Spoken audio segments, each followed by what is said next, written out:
pangalawang kwarto is meron na siyang ano no, may ceiling na siya. Then iniwanan lang natin yung pinaka-zero dahil maglalagay tayo ng chandelier diyan. Which is yung tapat ng hagdan niya. Then mga ilaw dito sa pinaka-hallway. Then yung CR naman natin is kinabit na yung pintuan na no. Then next week itatiles na yan. So ito naman is nakatiles na to. Zero na lang yan, yung maliliit na lang.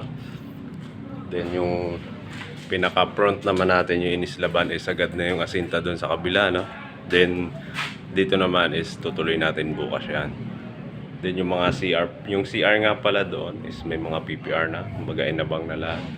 Then asenta na lang din yan. Then yung pinaka CHP na partition dyan sa ano no, dyan sa pinaka slabs natin. Iuhuli natin yan para medyo tumigas muna ng gusto yung slabs natin.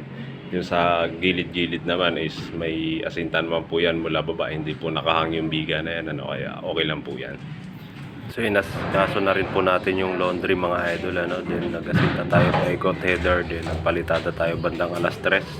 So medyo makapal, hindi po natin natapos.